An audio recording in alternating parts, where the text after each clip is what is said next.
ভালো পাত্র পাইলে তাহা বাহির করিয়া দিবেন স্থির করিয়াছেন। অবশেষে জ্যাঠাইমার উত্তেজনায় শাস্ত্র অধ্যয়ন গুঞ্জিত শান্ত পল্লীগৃহ ছাড়িয়া যজ্ঞেশ্বর পাত্র সন্ধানে বাহির হইলেন। রাজশাহীতে তাহার এক আত্মীয় উকিলের বাড়িতে গিয়া আশ্রয় লইলেন। এই উকিলের মক্কেল ছিলেন জমিদার গৌর সুন্দর চৌধুরী।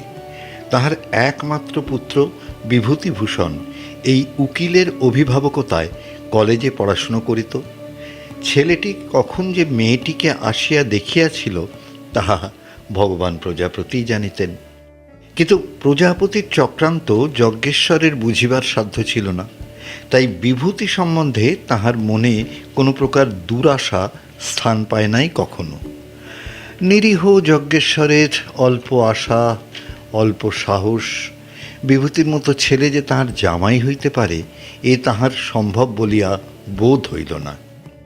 উকিলের যত্নে একটি চলনসই পাত্রের সন্ধান পাওয়া গেছে। তাহার বুদ্ধিশুদ্ধি না থাক, বিষয় আশয় আছে। পাশ একটিও দেয় নাই বটে, কিন্তু কালেক্টরিতে ৩২৭৫ টাকা খাজনা দিয়া থাকে।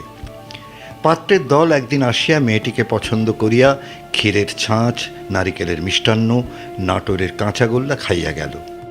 বিভূতি তাহার অনতিকাল পরে আসিয়া খবর শুনিলেন। যজ্ঞেশ্বর মনের আনন্দে তাহাকেও কাঁচাগোল্লা খাওয়াইতে উদ্যত হইলেন, কিন্তু ক্ষুধার অত্যন্ত অভাব জানাইয়া বিভূতি কিছুই খাইল না।